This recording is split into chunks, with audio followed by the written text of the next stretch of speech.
All right, looks like we're live. You can just check on my channel, see if it's popping up. Yeah, I mean, it might be lagging behind. Right. Oh, no. Dumpster fire. Jay Dyer Mm, destroyed. That's premiere. that's the premiere, so it should be a Um, new one, a stream live. I don't see it. Are you able to copy me the link? I'll go to it and check right now because I don't have it up either. Here, it might just be that I'm not subscribed. If I subscribe, maybe it'll come up in my I notifications think it's if I just like a reload. 30-second delay or something before it goes to restream and then it goes to YouTube. Ah, okay. Yeah, I've never used Restream. I just do it all directly through Streamlabs, like the actual OBS Streamlabs application. Yeah, I do it just to Streamlabs, from Streamlabs to Restream, so I can stream it to YouTube, Facebook, Twitch, Twitter. Oh yeah, that's smart. Okay, that's a good idea. Yeah, it looks like You we're got live. 12 watching now. Comments. Is the Oh sound yeah, here I see is it. the sound good? Okay, perfect. Error Let me theorists, no. just Error theorists are dumb. share that out. Does your audience think I'm an error theorist? I don't know. He was just Sully was asking, is that the topic of the conversation? Because that's usually what we talk about. Yeah, that's funny. Well, Yeah, we should do that conversation, and that's not the topic for today. But we should have the moral semantics conversation. But we'll whatever. Let's not fucking yeah. go down that rabbit. I just did a debate on morality, which is like the most up-to-date version where I actually explained it the clearest I think I have so far. So if you check that out, that would be a good review. Sully says, yes, I think you are an error theorist. Well, no, I'm not an error theorist. I mean, it depends. I guess it depends on what conception of morality we're talking about. I mean, but whatever. Let's not get into that. Yes, today we're talking Just about how dumb Jay Dyer is because it's such a golden topic. I mean, he goes even past the level of Darth Dawkins. It's impressive. I got to give him credit for that. Yeah, I mean, Jay Dyer, there's a special, property that he has that, it's like a presuppositional paradigmatic quality of Jay's, which just allows people like TJump and I to come together to laugh at him. So, it's really great. So, I mean, I've written down a handful of things. We can just kind of talk about them, and you can mention the ones you have. Like, obviously, Jay Dyer, for the record, my history with him, I debated him once on Vegan Gains channels years ago. I knew a lot less about Phil at that point, which I still don't really think I know that much, and I still completely pwned him then. I wrecked him again with a critique Malpass gave me in his Discord server. So he just fears me. He won't engage me. Multiple people have tried to get him to debate. Politics has tried to do it. Didn't fucking happen. Recently, though, I managed to set up a debate without his knowledge of him versus Detroyer, who I guess you saw just completely destroy him. Yeah. Was that the one you guys were reviewing with Malpass? Yes, that's right. That's right. And Detroyer, at one point he said the impossibility of the contrary, right? All worldviews that aren't the Christian worldview are contradictory. And the second he said that, I knew he was just dead, right? Because Detroyer is just going to be like, oh, what's the contradiction? And then he just wouldn't be able to derive it. And of course he didn't. He just tried to waffle and red herring and ramble for the whole rest of the discussion. And it was humiliating. Yep. But then I saw his debate with you. And I mean, I do have to give you credit. Like, you really, really triggered him quite exquisitely. It was great to watch. Thank you. I'll take that compliment. My skills at triggering. So, yeah, I've written down like a handful of things because he just said so much stupid shit in that discussion. So, I mean, are there any, before I fucking ramble off, like, is there anything you want to say about it? Any things you want to point out? Maybe. I mean, I'm actually more interested in your guys' review of the last one. Like, you guys seem to like really struggle with trying to understand what his argument really was. Like, because obviously you got it right. It's like his modus ponens. It's impossible to have knowledge if God doesn't exist. We have knowledge, therefore God exists. But the part you guys seem to get stuck on is what is his justification for premise one, and what he's trying to do to justify that is he's going to list off all of the biggest problems in philosophy and say only God can solve these problems. Like, each problem is kind of like a guess who of this person is blonde, this person does not have glasses, and you just knock off all the lists. And he thinks that the solution to all of those problems eliminates all other possibilities except God. And he calls that a contradiction. It's not really a contradiction. It's just would be a false answer if he was correct, which he's not. But the argument he's going for is when he lists all of these different problems in philosophy, he's trying to say that these eliminate all of the different alternatives that could be the foundational metaphysical grounds of reality except God. That's the core of his argument. It's really weird because all the problems he lists aren't necessarily related at all. They're just a bunch of random problems in philosophy. But Well, go ahead. no, go ahead. It's fine. But yeah, so there's just a bunch of random problems in philosophy. I mean, I can recognize his argument because I've researched all the different problems and tried to like classify them into my little epistemology thing, so I can recognize his argument pretty clearly. That's essentially what all pre-suppers are doing. They're just saying, here's a list of all the big problems we can't solve in philosophy. You can't solve them. God can, therefore God. That's the premise of their argument. Yeah, well, I think that actually Jay moves between different arguments, and it's ambiguous what he's saying. I agree that there's often a kind of core to it, which is something like, if we have these things, which he calls transcendentals, and it's kind of this weird category of things, like, there's like logical laws and numbers and what else is in there? Like the Reason, morality, of the external world, sure, objective morality, it's just this big cluster of things he calls transcendentals, and it's like if we have these things, God is the only thing that could account for all of those, right? And we do have those things, and so God's the only thing that can account for them, and he gets to God existing by some inference, like roughly like that, but. Of course, it's like just granting that all these things are the case, kind of like what Troy did, right? Like, sure, let's be like realists about morality and this and that and the other thing. Why is God the only thing that can account for them? I agree that that's like the general kind of response, but I also just think it's ambiguous what his argument is a lot of the time, because he moves into other like, it's never formalized, you never really know, but it's not clear that he's always making that same argument. He seems to waffle around. Well, I would disagree there, because I think that both of the two different types of arguments that Malpass describes him as making, like the epistemological and ontological versions of his argument, for him, they're the same thing, because knowledge is a transcendental, one of those transcendental categories. So he thinks it has its own ontology, kind of like a Platonic object. And so for him, he's really just making the ontological version, which Malpass called like a version of the contingency argument, which I don't think it is exactly, but for him, it's the same argument, and both knowledge and the possibility of knowledge are entailed in the ontology of this Platonic object, of this transcendental that is grounded in a God. So when it seems like he's making the two different arguments, it's just his bad phrasing, because he doesn't know what the words mean. And that's why he brings up the two dogmas of empiricism and the myth of the given. He thinks those are metaphysical problems when they're really not. They're about distinctions between our sense experience and our conceptions in our head. But he thinks they are. So that's why he brings them up. Well, you could argue that there's always one argument at the core of it, and it's just his poor expression that leads it to look like different arguments. But like I'm just picturing, like, sometimes the argument seems something like, if transcendentals exist, God exists. Transcendentals exist, therefore God exists. Or then other times it's like, if every worldview except the Christian worldview is contradictory, then the Christian worldview is true. Every worldview except the Christian worldview is contradictory, therefore the Christian worldview is true.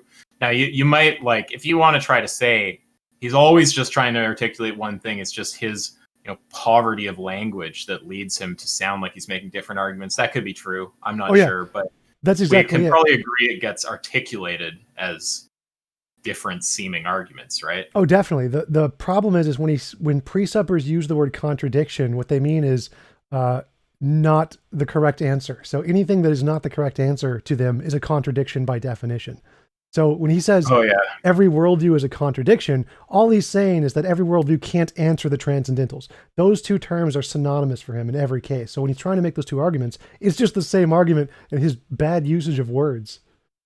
Well, I've never seen a pre-supper who has a grasp on basic logic. So I think that that's probably in part why you hear them throw around words like contradiction where they obviously don't belong.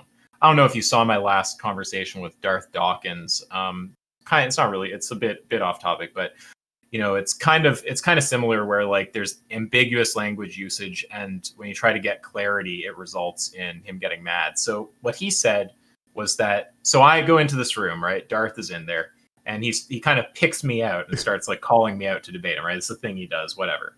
He's like, oh, I see Ask Yourself is here. So, ask yourself, do you want to defend atheism? And so I pipe up, I'm like, well, I'm an agnostic, so, I defend that, I guess. It's like, oh, well, agnosticism is incoherent or agnosticism is contradictory or whatever. I was like, okay, well, wait, what's the argument that agnosticism is contradictory? And, in typical pre-supper style, Darth rambles on without giving premises and a conclusion.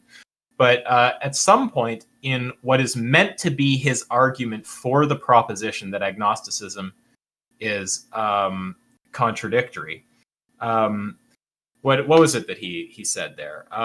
He was saying that you either affirm that God exists or you deny that God exists, right? And I said, well, wait a second. What does affirm and deny mean there? Because if affirm means believe that God exists and deny means don't have a belief that God exists, then like, sure, that's true, but I don't see how you're going to get to your conclusion, right? Like what's the contradiction? Just being just not having a belief, right? But if it means you either believe that it's true that God exists or you believe it's false that God exists, well, then it just seems like you're basically begging the question, because you're just ruling out agnosticism in one of your premises for the argument that's supposed to rule out agnosticism. You follow me there? Yeah, absolutely. I mean, I think that's, again, just Darth not understanding logic. He's just using words that make him feel good to try and describe his position without actually describing his position. Yeah, it's so the lack of understanding of logic is the cringe thing. So I guess let's get into some of these things about Jay. So, and I mean, I'll just go through my list and just cut me off anywhere you want or make whatever points you want whenever. So, all right. So one of the things he was saying was, and I have a few kind of quotes or rough quotes that are, getting at the same point. In a formal argument, you can't appeal to an informal fallacy. Formal arguments have nothing to do with appealing to experts. You can't appeal to authority in a formal argument, right? So this is just entirely false, right? Like you could make a formal argument that has some stupid, like it might even be a strong argument because the premise could be like easily false or something, but you could make a formal argument where one of the premises is something like, if the experts in physics say X, then X is probably true. Right? Those are propositions. Of course you can use those in an argument. So what the fuck is he talking about? Well, I think he's trying to make the argument that if it's just like valid, so A equals B, B equals C, C equals A, well, then you can't bring up that it's an invalid argument or that an informal fallacy, because it's strictly just a valid argument. And so it's not about the soundness isn't in question here because we don't know what the premises are. So in that context, what he thinks he's saying is that it's just valid. You can't bring up an informal fallacy for an argument for just a valid structured formal argument. And I think he's confusing that with just because it's valid, that doesn't necessarily mean that it's necessarily a formal argument in that sense. And that's where I think he's making that strange confusion between terms. Well, it seems like he thinks that when he says appeal to an informal fallacy, I guess it's ambiguous what he means, but the only point that I want to convey is that, of course, you could make a formal argument that in its premises has something like an appeal to authority or a straw man, right? You could formalize a straw man of someone's argument. And so we agree on that point, right? So yeah, absolutely. But the point he was making, because again, he's just terrible with language. What he's saying is that if you have a deductive argument, it doesn't matter what the authorities say on it. Their opinion doesn't have any effect on the truth or falsity or the validity of the deductive argument. That's the argument he's trying to make with stupid words. And he's saying just the validity of the argument, like any deductive argument, Socrates is a man, all men are mortal, Socrates is mortal. Like the consensus has no effect on that. So he says you can't use that informal, is the word he uses, fallacy to try and critique the deductive form of his argument. That's the argument he's trying to make. Okay, well, if we're going to be charitable and we're going to assume that that's what he means, which could be what he means, then okay. But I was just, when I saw it and I saw formal arguments have nothing to do with appealing to experts, I was just like, I just don't understand. So if all he's saying is that, the experts agreeing on some proposition doesn't make the form like invalid or something, we can be charitable and assume he's saying something like that. But as long as, so we do agree though that regardless of what the correct interpretation of Jay is, his words are dumb as shit. Like, oh God, he's so dumb. Okay, so here's another one. He said it's not clear what an expert is. It's like, okay, well, Well, I mean, you can always say there's some ambiguity about who the experts are, but I mean, are we really going to question that like the people who've acquired like, you know, PhD degrees in physics are like the experts in physics? Like, is that really in question? Yeah, It's really in question he's that probably making some kind of identity argument. Like in evolution, it's kind of hard to draw the lines between a one species and another because you get like ring species, and so it's kind of ambiguous. But we can clearly tell the difference between like a bat and an elephant. So we can clearly say here are the experts in this category, and there may be some like blurred line between which ones really finally qualify at the smallest level. But we can clearly tell what an expert is as opposed to a non-expert. That's an obvious difference. So yeah, it's like a sorties kind of thing. yep. Yep. The problem of the heat. Again, you're very charitable to Jay. Like, yeah, I could see you being right about the first one, where he's just saying, you know, what the experts think has nothing to do with if the argument's valid, but not clear what an expert is. I don't know if he's doing a sorties thing there, but yeah, let's just assume he's doing something that's like a sorties kind of argument. I mean, of course, presumably we can tell the difference between like, you know, some like mentally disabled like 5-year-old child and like some like, you know, a PhD in Yeah, like like astrophysics, we can tell the right? difference between Jay Dyer and Alex Malpass, definitely. Right. Yeah, exactly. Okay, so here's another one. When you make a formal argument, this is different than when you're making arguments about factual claims. The fuck are you talking about? You can make a formal argument about factual claims. Yeah, I'm not sure how to interpret that one. I don't know what he's already Come on, give me the charitable defense.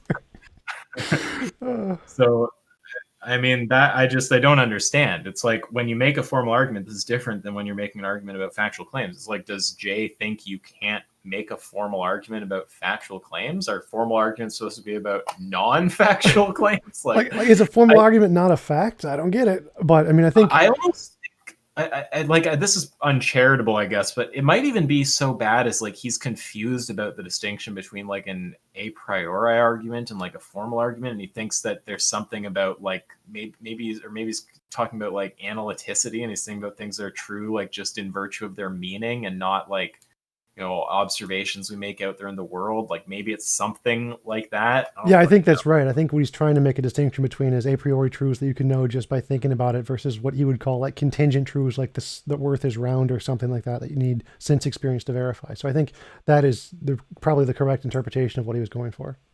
But whether he's talking about like analyticity, you know, a priority or whatever it may be, it's like, I mean, you can make formal arguments in all those domains. You can make like a formal argument about something analytic. Like if X is a triangle, X has 3 sides, X is a triangle, therefore X has 3 sides. Like it's analytic that a triangle has 3 sides, but that's still like a sound formal argument about a triangle, right? Yeah, I just don't think he knows what a formal argument actually is. And he's just using the word as kind of like a virtue signaling to say this category is bigger or better than that category. And so you can't compare the two. I agree. So here's another. I know we're going to agree on this because you were fighting him on this, but reality is reality as an argument. Where the fuck are the premises and conclusions? Right? It's like you kept asking him, right?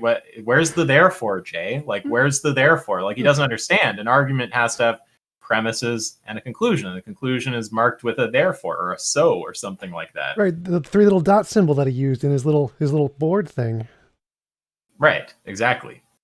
So yeah, there's not much to say about that. It's just obviously not an argument. It's like just the stupidest thing. And he was really planting his feet in the mud about it too. I was like, what the fuck are you doing? It's a valid form. Oh yeah, he's calling it a circular argument too. He's like, that's a circular argument. Like, what? Just yeah, right. It's like, well, it has to be an argument to be a circular argument.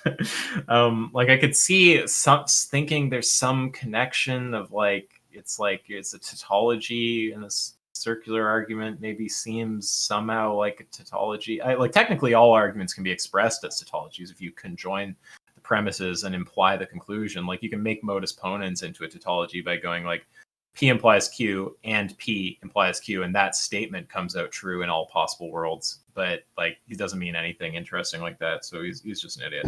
So here. Sorry, were you going to say something? Oh, I mean, just to mention, like he doesn't understand the difference between a tautology as just saying the same thing twice, right? And tautology and logic, which is if no matter how you rearrange the truth value of the premises, the conclusion is always true. Well, something like that That's not quite. It's not. But of course, you appreciate the formal. So you actually said it right in the debate. I believe you said something that's evaluates to true in all possible worlds. So here's where I might. Actually, I don't know if I can find quickly maybe I can do a truth table for. See if I can just find a truth table of a tautology statement. Just 1 second here. Truth table for tautology, because there's a really easy way to understand these. I would have to go looking, so I'm not gonna hold people up right now. I wish I had a generator that could do WFFs and not just arguments. Whatever. Okay, so here's the next one. So I wrote this as "it's a valid form." Lol, what's the form? so it's like this was just hilarious. Like he was just insisting that the argument has a valid form, which like we'll get into that. It's not actually valid as written, but there's a charitable interpretation by which it could be a valid argument. And as written, you mean on his little whiteboard, that written one? Yeah, that doesn't directly translate into a valid argument, but you could if you were charitable, you could see what he's like going for, though. But the thing is, though, when you say it's a valid form, it's like the reply is just like, well, what the fuck's the form, right? And he wouldn't be able to give you the form, right? Because the form should be, his answer should come in the form of nomenclature for some formal system, right? Like if you have to specify the form, I mean, obviously there's shorthand for some of the forms, like it's modus ponens, hypothetical syllogism, right? Something like that. But either way, it's like those are just shorthands for things that can be expressed in the nomenclature of, in that case, like propositional logic, right? Like his answer should be something like P or Q, not P, therefore Q, or like, P implies Q, not Q, therefore not P, right? Like if you asked him to specify the form, like he would just completely faceplant. He wouldn't actually. He would just try to say the argument at you or something. He wouldn't be able to. He didn't do that. He just said it's like a disjunctive form or something. I think that's what he said. Oh, I have that written down too. But my bigger problem here was that I didn't ask anything about the form. I said, well, what's the first premise of the argument? And he's like, well, the form is. I'm like, what? And I kept asking, so wait, what is a valid argument? And then he said, well, a valid argument is one where the conclusions follow from the premise. And so in order to have that, I was like, so you need premises, right? What's the first premise? And then he kept going, well, the form is. I'm like, is that the first premise? Like, what are you talking about? Right. Yeah, it's like if it's an argument, there should be premises. At one point, he says it's not a syllogism. And you could be super charitable and assume by syllogism he meant like an Aristotelian, like categorical syllogism or something, like all men are mortal, this kind of thing. But I think it clearly is. I mean, like it's obviously just a simple, just moral argument, William Lane Craig. If God doesn't exist, you can't have knowledge. We have knowledge, therefore God exists. But the fact that he hasn't been able to figure that out in the 20 years he's been doing this is hilarious. Well, yeah, I don't think he knows basic logic. So the other thing is, so let's talk about his argument for a second. So the actual argument, let's see, you sent it to me on Twitter. I also took a photo, but now I've forgotten. You phrased it in his phrasing, though, at one point. I want to look at his phrasing first. Something like, we have knowledge claims. That was the first part. Oh, yeah. There's a hilarious part in there where he kept articulating the second premise as just a noun, like knowledge or something. And you kept tripping out. You're like, wait, what's the second? Because you're expecting, obviously, a proposition, like we have knowledge or something. And then finally, after like 10 tries where he kept saying it's like knowledge claims, it's like, it's not a proposition. That can't be, it's not an argument. Like, or sorry, I shouldn't say it's not an argument. It's like, that can't be a premise because that's not a proposition. It's just a noun, or it's like just a thing, right? The premise can't be shoe, or like my premise can't be like guitars or something like that, or knowledge claims. It has to be a proposition, like we have knowledge claims, or like there are true knowledge, or whatever the fuck. Okay, so let me just find. Yeah, well, he actually started just by saying the first premise and then his conclusion. He said it's not possible to have knowledge claims without God, therefore God exists. That was his first construction of the argument, which was just hilarious. Like, okay, yeah, wait, what? Yeah, I don't know. Like, he kept kind of like, he was like almost saying the conclusion and second premise at the same time. Oh, okay, I found a picture of it here. So Z is the condition of A, therefore Z. So that doesn't actually like directly formalize. That's not like written such that, like, if I say, like, if I'm talking to Tom, we're talking about philosophy, I'm talking to Tom, therefore we're talking about philosophy, that directly translates into, like, without having to move any letters around or do any interpretive work. That's just P implies Q, P therefore Q. You have to do interpretive work on this to see what he means. But, you know, presumably, again, like, presumably what he's saying is something like, if we have knowledge, then God exists. We have knowledge, therefore God exists. So it's like something like that. Or you just structured it as like a modus tollens, but you could get at the same kind of thing, right? Yeah. Like there's some charitable interpretation like that. So the next thing to point out is he kept saying it's a disjunctive argument. So no, it's not. Do you understand what it means to say an argument is disjunctive? It's an or statement, either or. Right. So, like, do you know, like, disjunctive syllogism? P or Q, not P, therefore Q. Like, right. Yeah, exactly. So there's no disjunction in his argument. Where's the or? So why is he calling it a disjunctive argument? There's not an or in it anywhere. Yeah, maybe he's going for like the classic argument from incredulity. Like, I can't imagine X. If X was true, I could imagine it. Therefore, X isn't true. Kind of something like that. That could be what he's going for if he just doesn't realize it. Because that would be an example. Wait, say that again. Sorry. It's a classic argument from incredulity. It's like, I can't imagine how X, if X were true, I could imagine it. Therefore, X isn't true. Wait, if X were true, I'd be able to imagine it. I can't imagine it. Therefore, X isn't true. Something like that, yeah. But that's just modus tollens. That's not disjunctive either. You need, for a disjunction, it's got to have like, an or something. Either I can imagine it or I can't imagine it. I can't imagine it. Therefore, it's not true. Something like that. Well, that wouldn't be valid, but that would at least have a disjunction in it. Like, it's like either I can imagine it or it's not true. Either I can't imagine. I can't even think of it because it sounds stupid. It's like, okay, what kind of thing could you try to say? You could try to say that. Well, it's essentially like Jay's argument that like all the other worldviews can't do this, but mine can, kind of a thing. So either my worldview can do it and theirs can't, or something like that. It seems like this. I could make it a disjunctive syllogism. It's going to be stupid, but you could just be like, either I can imagine it or it's not true. It's not the case that I can imagine it. Therefore, it's the case that it's true. Yeah, right. That's pretty much it. Wait, did I say that right? I might have accidentally put a negation in there somewhere. But the point is just, it's got to be a disjunctive argument has to have a fucking or statement in it. His doesn't have an or in it, so it's not a disjunctive argument. We kind of covered this one already. It's an argument, but he said his language was, I'm not putting it in a premise. It's like, well, sorry, arguments have premises. So, like, he eventually gave premises, but he seemed to not. I think, honestly, that he doesn't understand where the premises are in that little blurb he wrote up. I think it's like all a loose, like, cloud to him or something. Yeah, I think so. That's why I got him when he said it was valid. So if it's valid, it's got to have premises. So he's got to give a premise now because he already said it was valid. So that's how I got him to give an argument finally.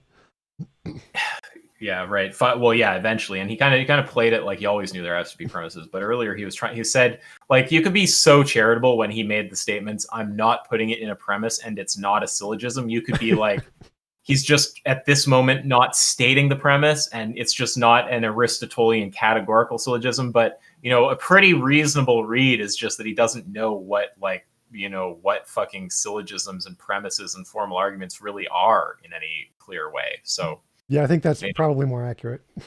We'll leave it to people to guess. So we've also covered this one already. You already brought it up. Second premise is knowledge, right? It's not a proposition. So it's like, that can't be a premise.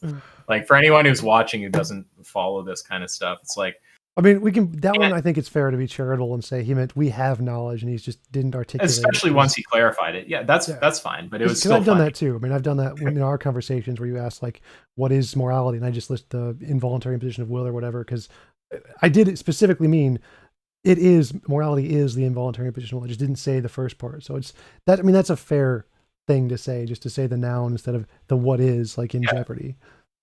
Well, I think it's fair to do what I did in that conversation and what you did to Jay, which was to ask the person to clarify. Yeah, that's fair. And when he did clarify, you're perfectly charitable about it, which I think is fine, and which I would do for you in this situation also.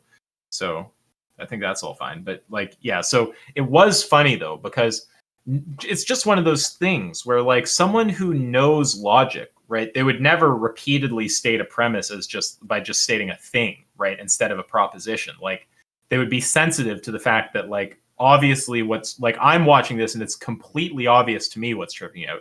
You're tripping out because it's not a proposition. He's just saying a word at you. You're like, wait, like what? And then the funny part was finally he says, we have knowledge. And you go, oh, okay, I understand. That's not what you said before. And he goes, it is what I said. And it's like, well, like maybe it's what you meant. We'll be charitable, but it's not what you said, right? Tom was right when he said, you didn't say that before. I could go back and play it. If you go back and play it, it wasn't until you pressed him repeatedly that he finally gave it as a proposition. Yeah, I think he was complaining that he said the first premise over and over and just thought that was good enough to imply his whole argument. So when he was saying he said it like 5 times, he just meant the first premise and he thought that was just good enough to express the entire argument. And I think that's where the mistake he's making is that just saying the first premise doesn't count as everyone else just understanding your argument. Yes, I think that could be the case. I don't have many more here. So this is a really funny one. So Jay believes in circular arguments. So that was hilarious. I'm glad you got him to say that. So I kind of said this to you in text, but there's like a little handful of statements that you can get pre-suppers to make a lot of the time. And these are the kind of statements where, like, honestly, I understand you were on whatever track you were on. I would have, the second he said this, that would have been the only thing I'd have talked about for the rest of the conversation. Maybe I'm an asshole like that. I don't know. But there's this little handful of things that pre-suppers often say. And these are just the, like, once they say that, they're completely fucked if the other person knows, like, anything about logic kind of statements. So one example is the one he made in his discussion with Detroyer, where he said, the impossibility of the contrary, right? If you say all worldviews that aren't Christian are contradictory or impossible, that means you got some way to derive a contradiction for every other worldview, right? How the fuck are you going to do that? Yeah. And then this is another really good example where you say, I believe in circular arguments, which presumably he doesn't want to accept all. You never hear someone say that who accepts all circular arguments, right? He was complaining about something you said being a circular argument, even though it wasn't, because he didn't understand the distinction between a tautology and a circular argument. But right, even the moderator brought that up. He's like, isn't that inconsistent? Because weren't you complaining that he was making a circular argument? Yeah, the little note for the moderator. The moderator said something at one point like it's not an argument, it's like an equation. It's like no, it's supposed to be an argument, and when you use, like, you know this obviously, but when you use some kind of nomenclature from a formal system, that's just representing the argument. It's not like the nomenclature isn't an argument. Right. He just didn't know philosophy, so to him it just looks like an equation, and he made a distinction between the two. Yeah, I don't think he was being bad faith or anything. Although the not muting at some points was a little AIDS, but whatever. I can understand it. That's how they run their show. So believing in circular arguments. So obviously the reply to this is just, well, how do you distinguish between virtuously and viciously circular arguments? And they have no answer, right? It's like, they'll tell you stupid shit like, well, virtuously circular arguments are arguments like at a paradigmatic level. It's like, well, wait, just direct quote from Jay right there.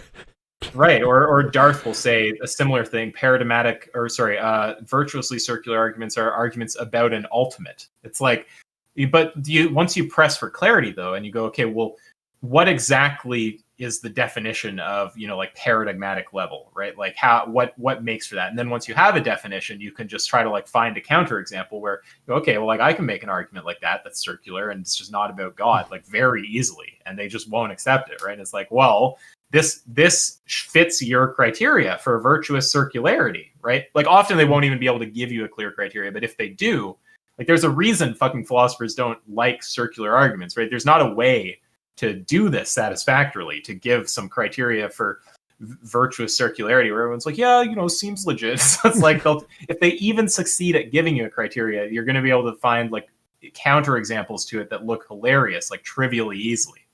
Have you actually read the paper on vicious versus virtuous circularity? No. What paper are you talking about? There is actually an academic paper which does try to make distinctions. I don't fully understand it, but I can get it for you. I have it saved on my epistemology worksheet. Sure, yeah, I'd be happy to read it. Check that out. Yeah, I'll you.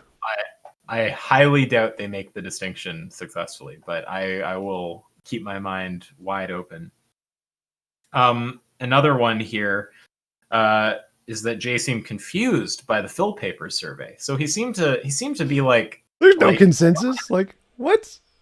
it's just crazy, because it's like the whole thing is like, this is just trying to assess like what the opinions of philosophers are. Like, does he think that polling is like not an effective way to get a sense of what the consensus is in some field? Like, is he just triggered? It's almost like he's just triggered by you saying his position isn't consensus. Why not just own it and be like, yeah, like I hold a minority position, but I think it's correct. Why get triggered by it not being consensus and try to like deny that the general consensus in philosophy is not in favor of theism? Like, what's the issue there? Yeah, I think that's one of the things theists really, it aggravates them, like him and inspiring philosophy especially, because what they're doing is just cherry picking some kind of minutiae academic papers from Van Til, or in IP's case, some crazy physicist, and saying, here's evidence for our position, but not considering the fact that the broader field all thinks that's crap. And so when you bring that up, it just completely undermines their entire worldview, and they take offense to that quite vigorously, and they don't like it very much, and so they call it an argument from authority. I remember he said that. I was like, what fallacy is this, Jay? It's an argument from authority, and he just doesn't know what an argument from authority is. Like, clearly it's not, because just Stanford Encyclopedia of Philosophy on fallacies, number 9. It's just, if it's an actual authority, it's not a fallacy. So they hate that so much because it so easily undermines their worldview and their entire methodology for trying to construct a justification for their worldview. Well, yeah, I mean, I think that when you talk about appealing to authority, like, it is always going to be a fallacy to say something is true because the experts say it. But I understand the distinction you're making, that you have like strong inductive support for a claim being true when there's expert consensus on that claim. And that, that's, we would call that, like, we wouldn't say that's an unreasonable kind of thing to do. Like, normally when you're calling someone out for an appeal to authority, it's either like they're appealing to someone who's not an authority, or they're making way too strong a claim, like that X is true because an expert says it, not like X is like, more probable to be true because experts think it, or something like that. Right. Even in that case, I think it can be true. Like the God case, if there was a God and the God said something is true and he's the ultimate authority, that could actually be a valid, sound argument potentially. So it isn't necessarily fallacious to even say that in certain cases, that it's true because the authority says so, if it is an actual authority. Well, I mean, if you define actual authority such that what they say is like definitionally true, like with God or something, it's like, if appealing to the thing that determins what is truth is like what is meant by an appeal to authority, then like, okay, like you can't, like J.K. Rowling and Harry Potter, or Lord of the Rings and J.R.R. Tolkien, like that would be a valid appeal to authority. Yeah, I think that they would determine what's true within their own universe. Sure. Yeah. So then the only other thing I want to do, this isn't so much about the Jay debate. Those are my comments. Like, the overall picture is just like, he doesn't know about logic. He seemed confused about what an argument is. His argument had, an extremely sketchy first premise. Once you formalize it charitably, he seemed to be confused about what things like tautology are, or circular arguments. He didn't seem to understand like that, we can talk about experts. He just seemed confused on so many levels. It was hard to even didn't know what the 2 dogmas of empiricism were, doesn't know what Quine wrote, doesn't know what Kant said, doesn't know what the Bertrand Russell's criticism of I think therefore I am is. Like, that one was actually really interesting, the one where he said I think therefore I am presupposes language and logic and that kind of stuff, because precepts think that language and logic somehow exist prior to the argument, and you're just trying to grasp these Platonic concepts when you're forming the argument. And you can actually just say, no, I don't presuppose any of that stuff. I just make up all those languages based off of qualia experience, and that's perfectly reasonable. So you don't actually have to presuppose those things, except in some kind of pragmatic sense of you're just using them to form the argument. So I think that was a really interesting part that precepts don't understand, is that presupposing the use of language doesn't actually entail that language existed prior to the formulation of the argument. I would have to give some thought to that. I don't think I have anything to say to that right there. The only other thing that I thought might be interesting is, do you know how to interpret truth tables for propositional logic? You mean how to look at them and see if the first row is all true, then the conclusion would be true? Like, what do you mean interpret? Like how to read a truth table and tell if it's valid? Not off the top of my head. I think it's just if you look to see if the premises follow the conclusion, right? So if the premises are all true, then the conclusion is true, and if the premises are false, then the conclusion will be false, kind of thing. I felt like I'd want to show you how to do this because you find, like, honestly, you would find it super useful to catch people out on some of these things. And I know that you have a tendency to like you like to get them on the minutia of when their logical structure is wrong or they're fucking up in some way there. So it might be interesting. So I'm going to screen share you something because it's actually an incredibly straightforward thing. You'll get it right away. So can you see my screen share there? I got a black screen. Now I see it. Now I see it. Okay. Right. So this is like the truth table for modus ponens, right? P implies Q, P therefore Q. So if you look at this right here, the variables table, what that's doing is it's capturing all possible truth values for the variables. Now, keep in mind, this is a bivalent logic where something's either true, 1, or false, 0. Like you have many valued logics and yeah. Right, of course. So now you can tell there's only 4 options here, right? Kind of like if you had 2 light switches, like both on, both off, one on and the other off, the other on and the one off. Can you appreciate that? Basic matrix, you get one table for each premise, essentially. A variable or whatever. Yeah. You get a with two variables that can each have one value. You get there's only 4 options. There's not like if you're in the audience and you think there's more, please think of what other combinations there are. So the idea is just we're capturing all combinations possible. And then the argument is going to, this part's the argument, right, with premises and conclusion, obviously. The argument, its premises and conclusion are going to evaluate to have certain values under these truth conditions. So the way that you'd want to read the table to see if the argument is valid is you just want to look if there's any row in the argument, so any possible world, any set of truth values for the variables, where the conclusions both get or the premises both get a 1, true, and the conclusion gets a 0, right? So as you can see, there's no such row here with modus ponens. You following me so far? Yep. So if there's a row with just 1s for all of the variables, but a 0 for the conclusion, then it's not valid. 1 for both the premises. Here, I'll generate you one. So let's do like affirming the consequent, right? So like, yeah. Check P implies Q, Q, therefore P. It's actually abduction. Abduction is all affirming the consequent. Wait, what? Abduction is affirming the consequent. The formal structure for abduction is affirming the consequent. Okay, that I feel like I'm not sure about that, but that would turn into a whole discussion. So I might have that one too sometime. Pardon me? We should have that one too sometime. But just check it out. It's actually just straight off the philosophy, Stanford Encyclopedia of Philosophy. But yeah.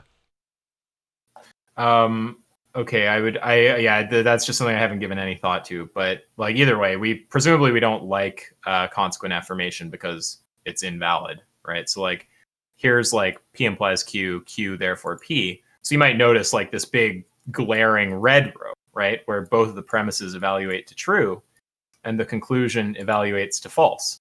You see that?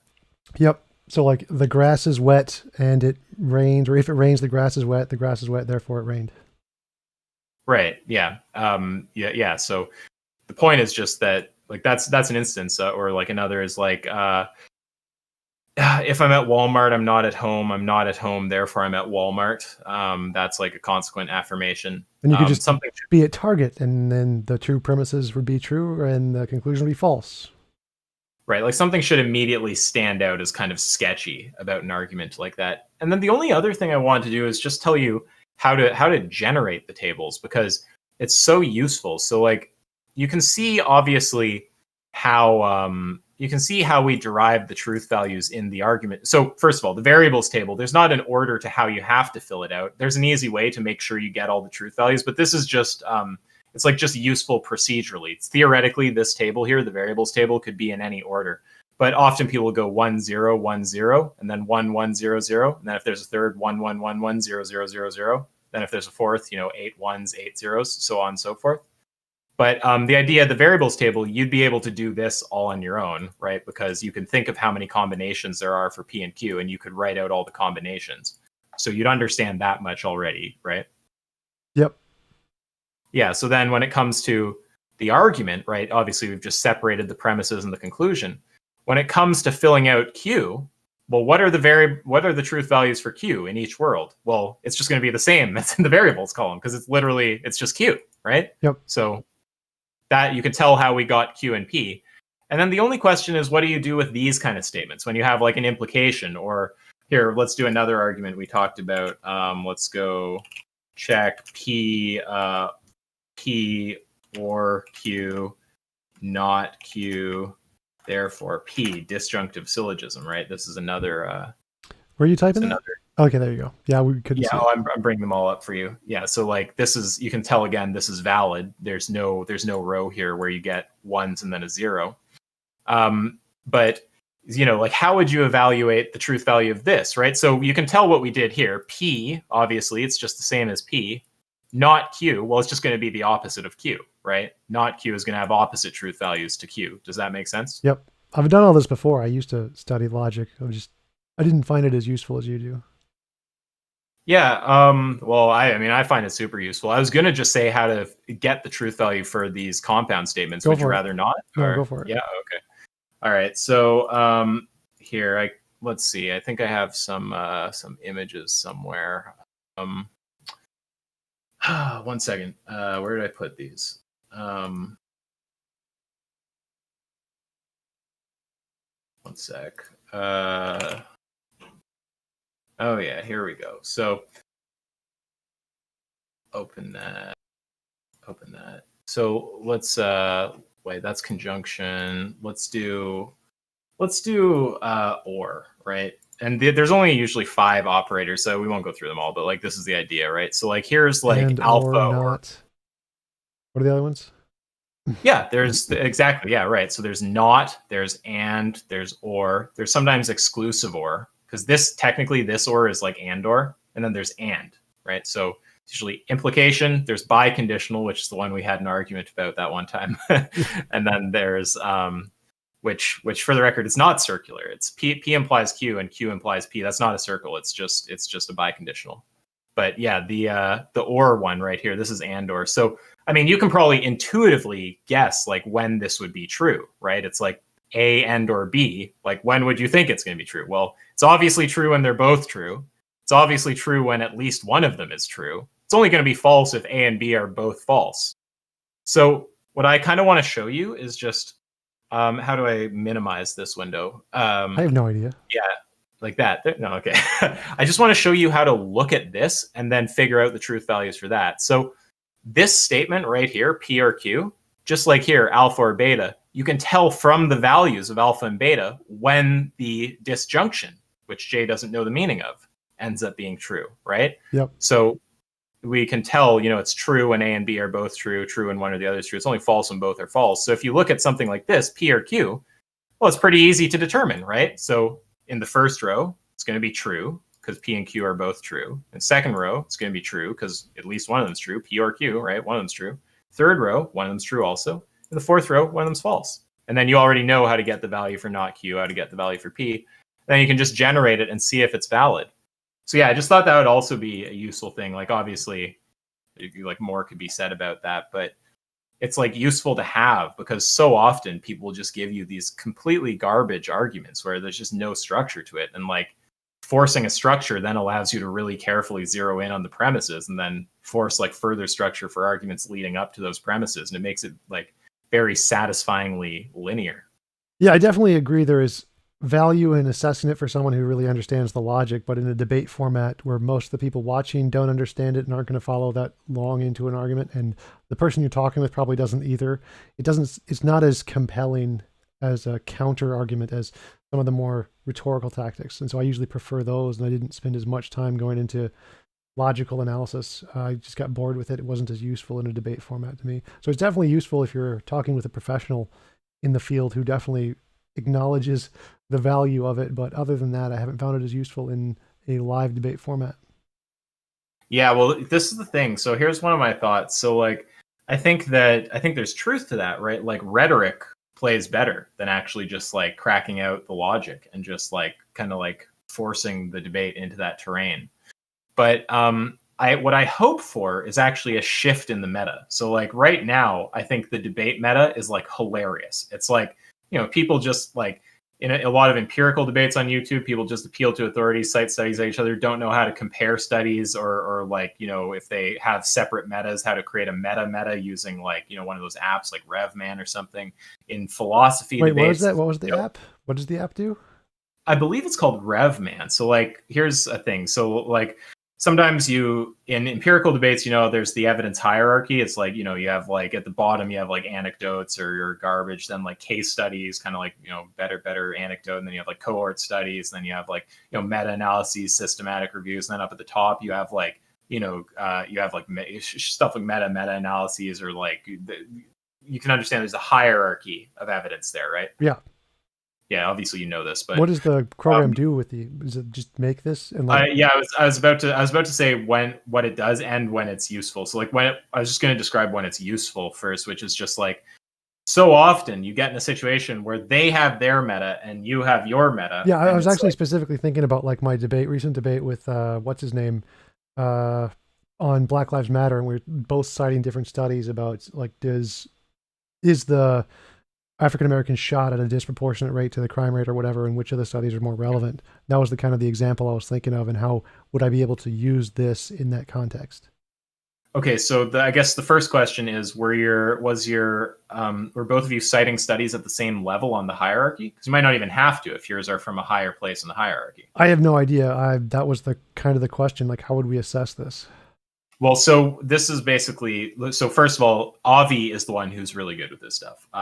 He's the person to talk to, and he's very generous with his time. I'm sure you can message him. Sure, sounds good. But just a quick question, like, what is the hierarchy here? Because if they're both like, would it be number of citations, journal that it's published in? How would you assess the hierarchy? If they're like actually academic published papers, not just citing some garbage blog. Well, I think that the hierarchy is just for types of evidence. So like you might have like meta-analyses, you might have like cohort studies, and the hierarchy is just broadly tiering those kind of categories. So like Gotcha. If they're cracking out like cohort studies and you're cracking out metas, you can just say like, look, my evidence is just higher on the hierarchy. You're kind of like BTFO'd here. Right. But to answer your question now, sorry to be roundabout about it, but you sometimes get in a situation, and a good example of this, although it's not probably up your alley, there's a nutrition debate on Joe Rogan between Joel Kahn, who's kind of like a pretty sketchy vegan MD, and Chris Kresser, who's like an even sketchier, like kind of omnivore guy.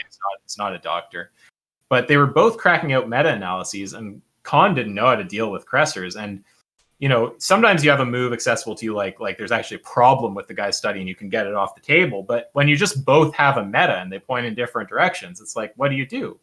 Well, there's apps like RevMan, and someone like Avi could show you how to use it. And you can actually input all the data and generate a meta analysis. And then that's just such a BTFO move, because like then you're just like, oh, well, you know what? Like I've combined our studies and the aggregate results in my favor. Like, what are you going to do now? Yeah, has that been like peer reviewed as an app that actually works, or is it just kind of like a cool thing? I think it's just a standard application for doing like statistical analysis. Like it's like a kind of like standard tool that statisticians use. Like when you see studies that build like they have like tree graphs built into them and all this kind of stuff, like they generate all those graphs using applications like that, where they input data and then it'll generate some kind of like graph or something out of it, right? I don't know the ins and outs of RevMan, but it's just like a standard app that's statisticians use. Well, that's one of the big debates in statistics, is using Bayesian versus classical statistical analysis, and which one is better in certain instances, and what are the priors, and which are best to use. So I've actually been debating this with Luke Barnes on Twitter a bunch, trying to figure out how to actually assess his use of Bayes, indicating a designer for fine-tuning is wrong, and so it's a really complicated topic. Yeah, I mean, if Avi's on, I'll bring him on for a second, because he is just like vastly more knowledgeable than me about this kind of stuff.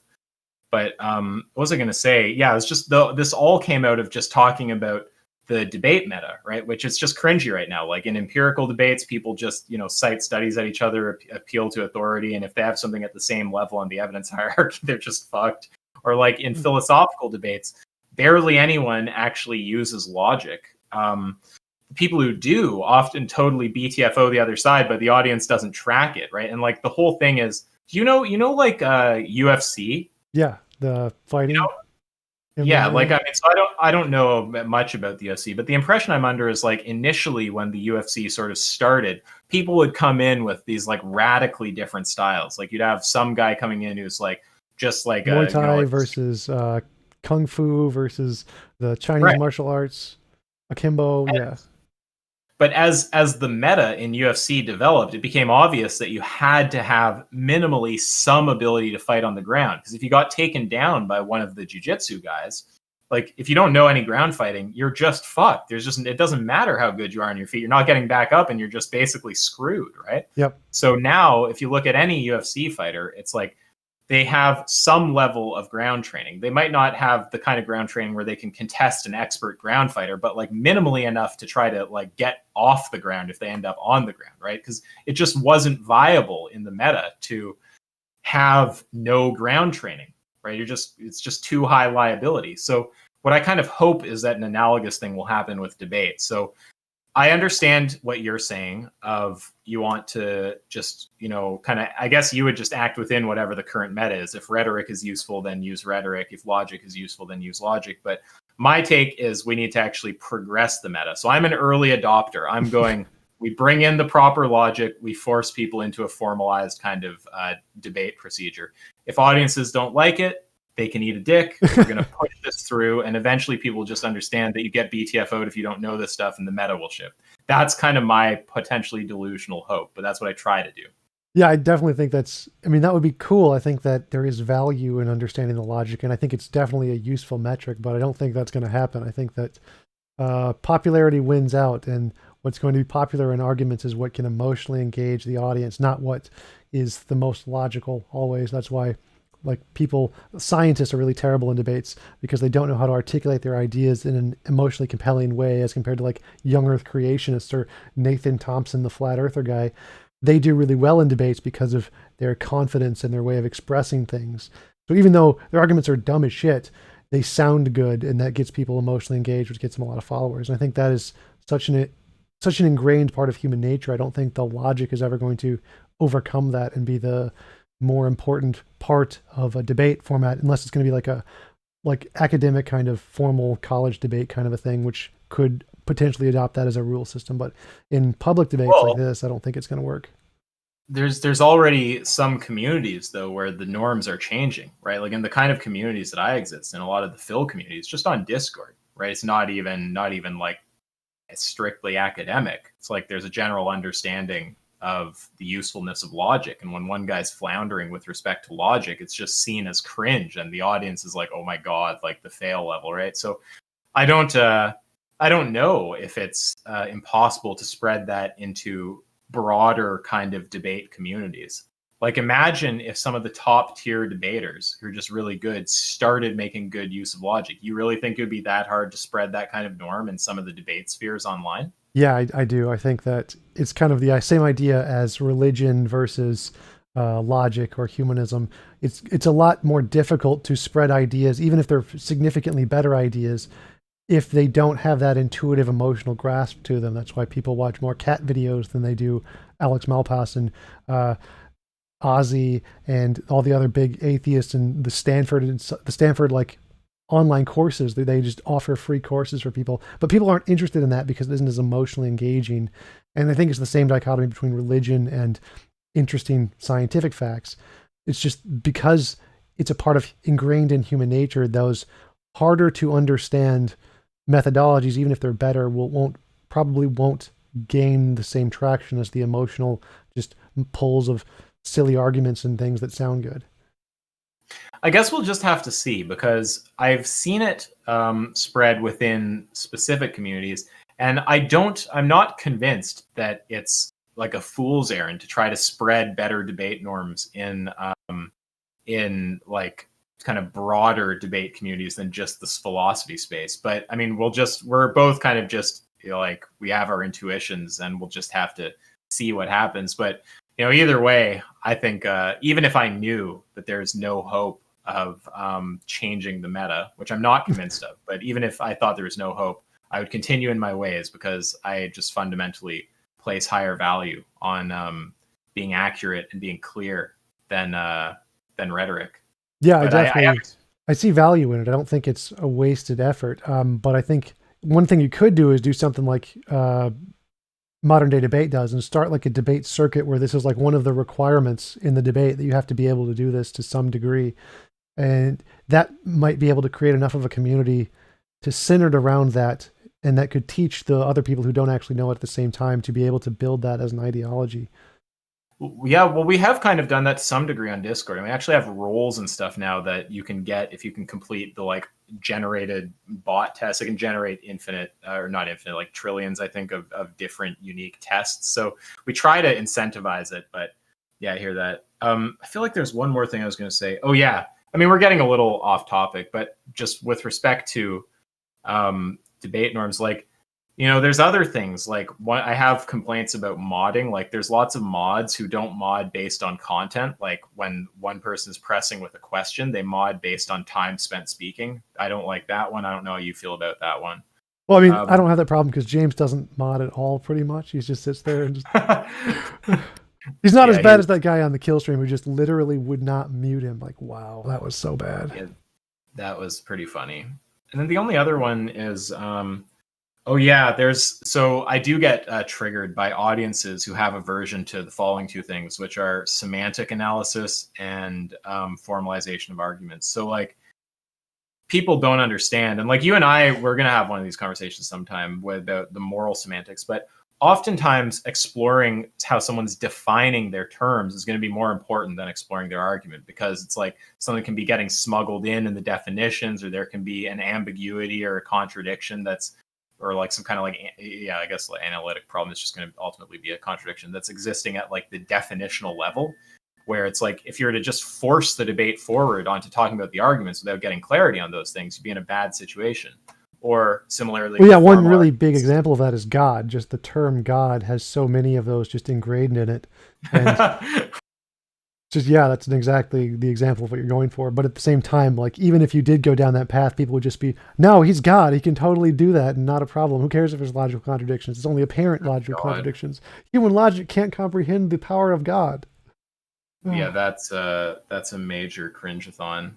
Or with formalization, here's part of also why I think it's so important. I don't know if you've had this kind of thing happen, but occasionally you'll get someone giving you an argument where the conclusion doesn't follow and insisting you debate the truth of the premises. You're like, well, what the fuck? Like, what's the point of that? They could both be true, and we don't know it guarantees the conclusion. So why would we do that? The form doesn't make sense, right? But audiences will often get triggered if you want to go into the actual form. Bringing it back to the topic, Jay's audience despises it, right? If you try to make that guy clarify his argument form, it's just AIDS. They hate it, but it's like, okay, well, you know, we got to do that. Or if you make them clarify terms, right? Semantic analysis. It's like, what do you think it means to talk about, like, you know, a transcendental? What defines that category? It's like those kind of questions. It's like he'll just give you some examples, and you'll be like, okay, but are you just picking random things, or is there some kind of thread that ties those all together, like a category definition you can give? And it's like, if you can't answer that, he's just going to try to throw examples at you and move on. It's like, well, you know, what the fuck? So yeah, that happens a lot also in the God debate. Like me and Aaron had a debate with Cliff and Stewart, something, I forget their last name, but yeah, it's really useful in those debates to do the semantic analysis. Like, what do you mean by supernatural? Like, what is that category? Why can you have free will on supernatural but not natural? What's the difference between them? I almost commented on that in that exact debate, because I actually watched that one. Funny enough. My apologies. My condolences. Yeah, so it's okay. I forgive you. But I don't remember the exact thread, because I wasn't watching this carefully like the J one. This was like background noise when I was cooking. But he was saying that there's an immaterial soul that's physical, and it's like, wait, but natural. I think he said natural. He said like there's a natural soul, but then he said God also has a soul, but God is supernatural. Well, but even without bringing in the statement about God, it's like we need to do a semantic analysis there, because when you say that there is a natural non-physical object, that seems confused. Like normally natural is taken to like refer to things that are physical. So like if there's something that's natural and non-physical, maybe you can make sense of that, but we need to kind of get a sense of how you're using those words to even know if you're not just contradicting yourself ultimately when you're saying that it's natural and non-physical. Yeah, I definitely understand that. I mean, but the philosophical literature, there's a big debate between natural and supernatural and how the term is ambiguous, and Capturing Christianity brings that up a lot. He hates the distinction because of that. So I can understand that position from a theistic side on that one word. Oh, sorry. Go ahead. Yeah, well, I was just going to say, Capturing Christianity, I saw him post a syllogism. I always get interested when I see them posting some logic shit. And I thought it was hilarious in your J debate when he gave you this argument and you realized like it's not valid or there's some problem. You're like, oh my God, if Ask Yourself were here, like as in like I'd just be laughing at it or something, which I'm sure I would. Yeah. It's like, we got to bring Ask Yourself in. This is going to be hilarious.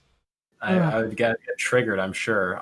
But yeah, he if you see Capturing Christianity, he posted an argument a few days ago, and I was talking to Rationality Rules briefly. Was it like one of his serious ones or one of his joke ones? No, it was serious. So it's God exists necessarily or is impossible. God is not impossible, therefore God exists necessarily. But it's like when we do a little bit of semantic analysis on those terms, right? It's like, well, something exists necessarily if and only if its non-existence entails a contradiction. And something is impossible if and only if its existence entails a contradiction. So it's like, I wonder why he thinks that God's non-existence entails a contradiction or his existence entails a contradiction. Why would we have a disjunction between those two propositions? Once you get rid of the words necessary and impossible, and you say entails a contradiction or doesn't entail a contradiction, it's like, wait, you're saying either God's non-existence entails a contradiction or his existence entails a contradiction? Why is that? What the fuck is the argument for that? Well, yeah, that would be just another one of those examples earlier of how it's just affirming the consequent, because it's even if, for example, either he's necessarily existent or he's impossible. Well, you could just take that for any object. Well, even an apple is necessarily existent or it's not impossible. Why would this be a problem? What is the difference here? Okay, wait, I don't see how it's affirming consequent because it is just a disjunctive syllogism. It's just P or Q, not Q, therefore P. It's just asserting that because either he's like, it's a false dichotomy. So either he's necessarily the case or it's impossible he's the case.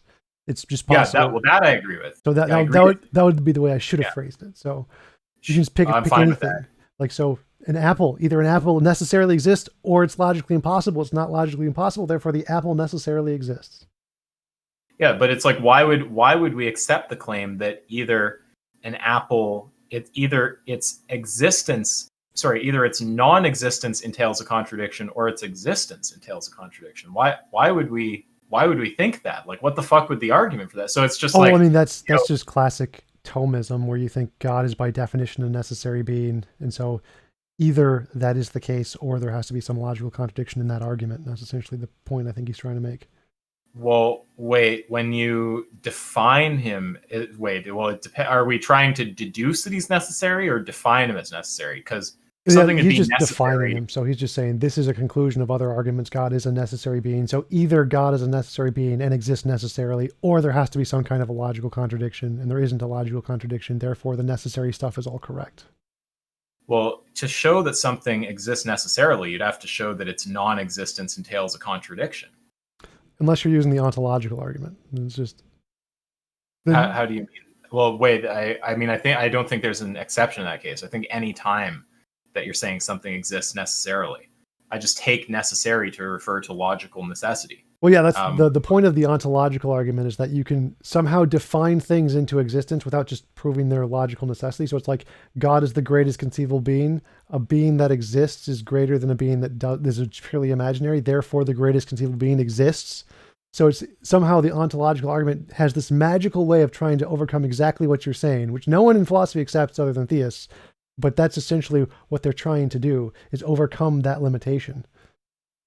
Well, yeah, I mean, all I could say is that if something's necessary, you have to actually show the contradiction that's entailed by the non-existence of the thing. Like, do you think there is any such contradiction to be demonstrated? Why am I even asking you? You're the atheist debater guy. Yeah. But presumably you don't think there's any such contradiction to be demonstrated with God.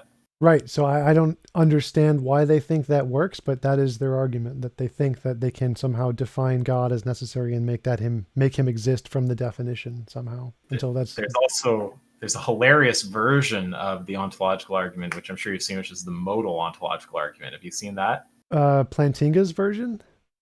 Yes. Yeah. So there's I think that I'm referring to Plantinga's version, because there's one version of the MOA where one of the premises is, what is it? It's possible that God exists necessarily, right? Yep, But yep, that's the one.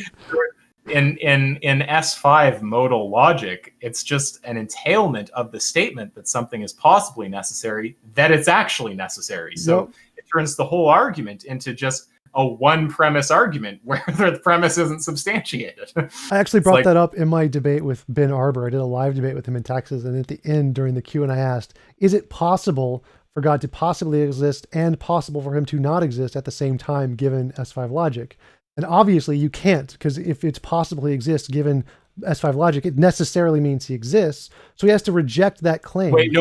Sorry, there's confusion. If it's possibly necessary, right, then it's necessary. Well, since it's God, he is necessary. So is it possible God exists and God is a necessary being by definition? Okay, sure. Then it would be, and you can't be both the case. That it is possible God exists and possible God does not exist, which shows the ambiguity of what they're doing with the word possible. Sure. Yeah, I mean, it's just hilarious. I mean, look, we've gotten way off in the weeds, but I thoroughly enjoyed this conversation, though, Tom. It's nice to talk to you in a non-argumentative context. We'll have to argue again soon, though. We'll do the moral. Well, to be fair, I don't know if it'll turn into an argument when we do the moral semantics, because it might just be that you have some semantic that I just end up going, okay, like I understand what you mean, and that's just not how I use the words. Or I might say, okay, wait, I think there's a problem. But yeah, we'll do that sometime, maybe. Yeah, check out my most recent conversation on objective morality, because I think I do a pretty good job of explaining it in that one. And I'll send you the paper on vicious and virtuous circularity. Sounds good. Okay, I had fun talking to you. Keep well, dude. Had fun talking to you too. Talk